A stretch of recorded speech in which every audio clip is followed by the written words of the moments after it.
Hello and welcome to our today session of EST. तर आपण शिकत आहोत युनिट नंबर 4.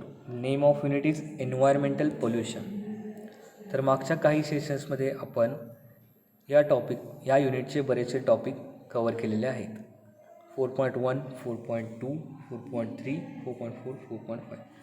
आजच्या सेशनमध्ये आपण 4.6 that is noise pollution and 4.7 municipal solid biochemical waste and e वेस्टवरती डिस्कशन करणार आहोत. Noise pollution.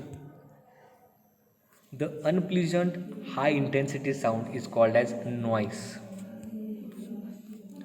The noise pollution can be defined as a sound of unpleasant and annoying in nature. म्हणजे ज्या गोष्टी अनप्लीजंट किंवा अनॉईंग असतात त्याला आपण सिम्पली नॉईज पोल्युशन म्हणणार आहोत. तर नॉईज पोल्युशन कोणकोणत्या कारणामुळे होतं, म्हणजे सोर्सेस कोणकोणते आहेत नॉईज पोल्युशनचे. ट्रान्सपोर्ट ॲक्टिव्हिटीजमधून नॉईज पोल्युशन होतो. इंडस्ट्रियल ॲक्टिव्हिटीज असेल, domestic activity, cultural activity, agriculture activity, defence activity, mining activity and other activity. या सगळ्या ॲक्टिव्हिटीजमधून काय होतं, नॉईज पोल्युशन कॉज होतं. आता ह्या सगळ्या गोष्टींमुळे, ज्या सगळ्या ॲक्टिव्हिटीजमुळे नॉईज पोल्युशन होतं, तर याचा इफेक्ट कोणकोणता होतो किंवा काय काय होतं ह्याच्यावर आपण डिस्कशन करूया. तर पहिला इफेक्ट आहे फिजिकल इफेक्ट. म्हणजे फिजिकल इफेक्टमध्ये काय होणार, temporary hearing losses, permanent deafness, damage to tympanic membrane. आता या एक ओव्हर नॉईज पोल्युशन झाल्यामुळे एकतर आपल्याला टेम्पररी हिअरिंग लॉस होऊ शकतो किंवा परमनंटली डेफ होऊ शकतो माणूस एखादा. त्यानंतर फिजिओलॉजिकल इफेक्ट. फिजिओलॉजिकल म्हणजे हेडेक असेल, पेन इन हार्ट असेल, reduction in vision, rise in blood pressure, loss of memory. तर या सगळ्या नॅचरल ॲक्टिव्हिटीमुळे आपल्याला हे सगळे इफेक्ट बघायला मिळतात. फिजिकल असेल, फिजिओलॉजिकल असेल. त्यानंतर येतो सायकोलॉजिकल इफेक्ट. सायकोलॉजिकल इफेक्टमध्ये काय येतं, डिप्रेशन येतं, fatigue, emotional disturbance, frustration and irritation. या सगळ्या गोष्टी आपल्याला इफेक्ट मिळतात. कशामुळं, ॲक्टिव्हिटीजमुळं, ज्या काही सोर्सेस असणार आहेत नॉईज पोल्युशनसाठी. तर ह्या सगळ्या गोष्टी आपल्याला झाल्या की कोणामुळं काय होतं आणि काय काय होतं. तर त्याचं प्रिव्हेन्शन आपण कशाप्रकारे करू शकतो, तर एक असेल तर लॉज असणार आहेत की जेणेकरून नॉईज पोल्युशनसाठी गव्हर्नमेंटनं लॉज आपल्याला इंट्रोड्यूस केले गेले पाहिजेत. Laws regarding noise pollution must be followed.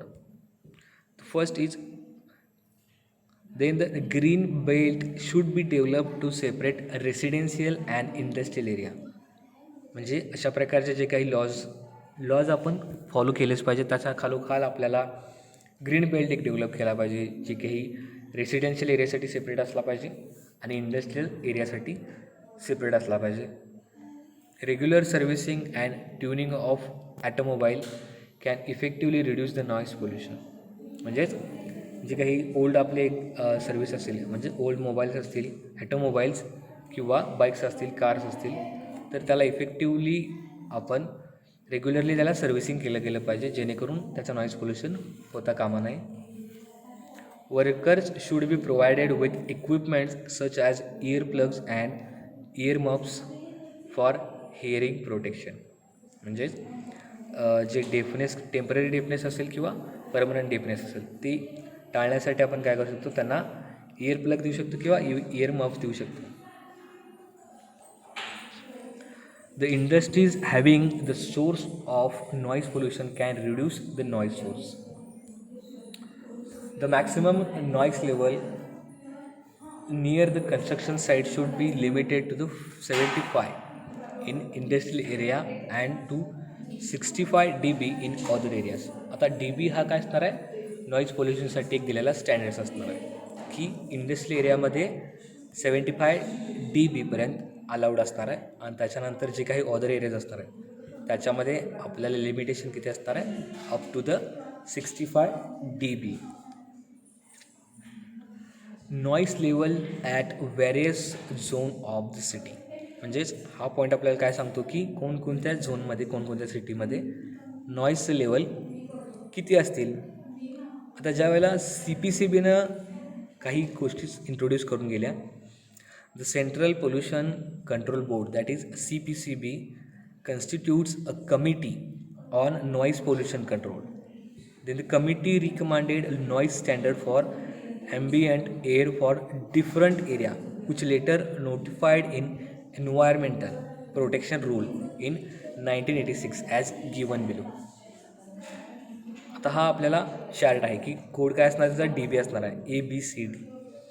आता हे ABCD कोड कशावरून केले की जो काही एरिया असेल किंवा त्याची कॅटेगरी ऑफ एरिया असेल त्याच्यावरून केलं. त्यानंतर लिमिट किती ठेवलेलं आहे डे टाईमसाठी आणि लिमिट किती ठेवलं आहे नाईट टाईमसाठी in the unit of DB. Industrial एरियासाठी असणार आहे 75 ॲट द डे टाईम आणि नाईट टाईमला 70 असणार आहे.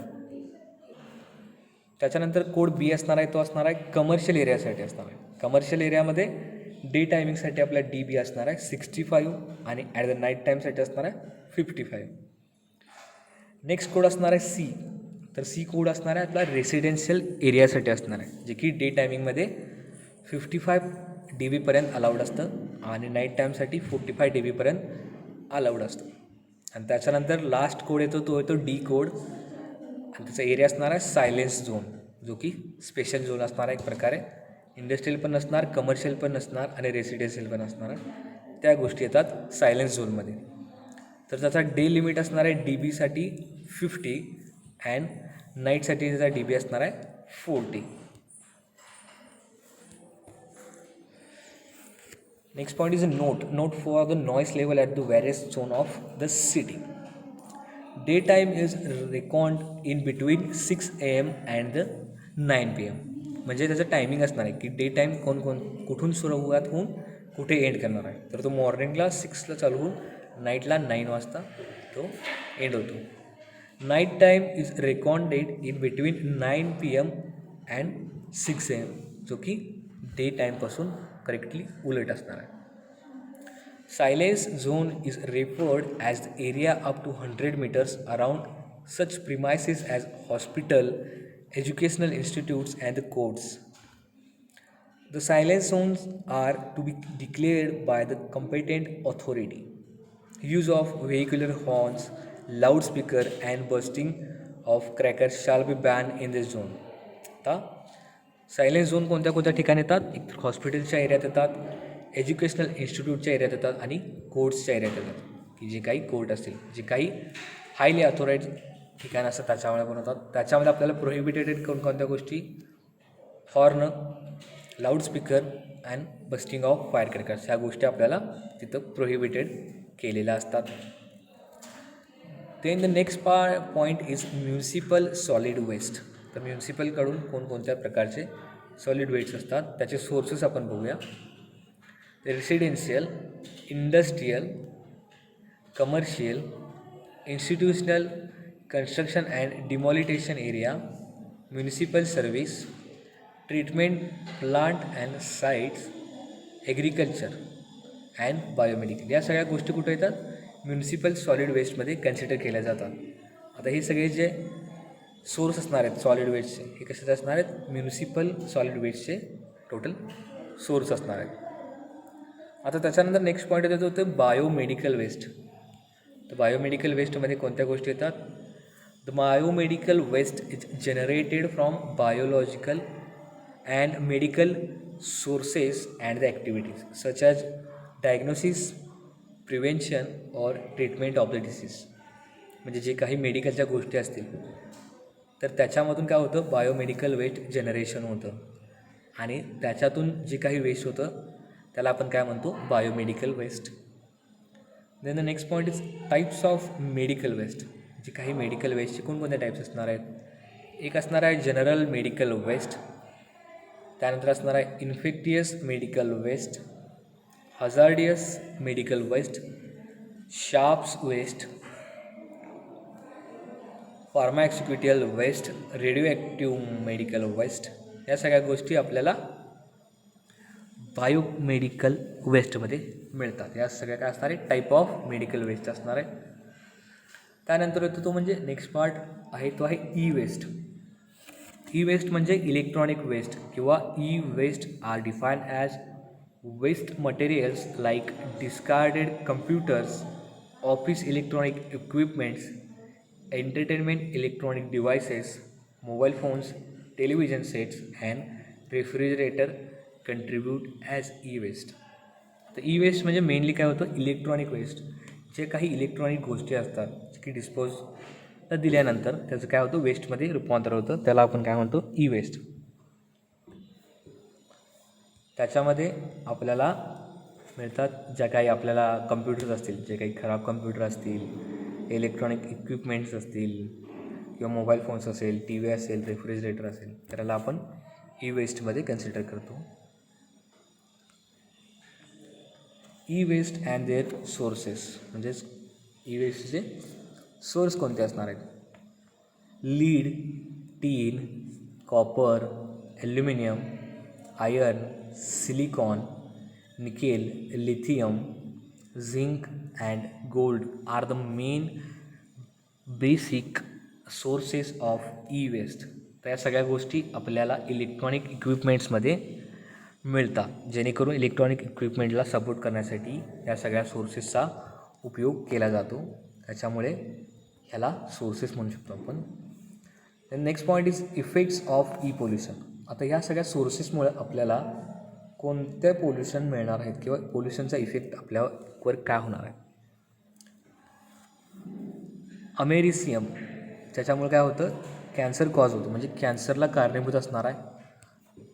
त्याच्यानंतर मर्क्युरी असणार आहे, जो की आपल्या health effects included sensory impairment, dermatitis, memory loss, muscle weakness, या सगळ्या गोष्टी मर्क्युरीमुळे होतात.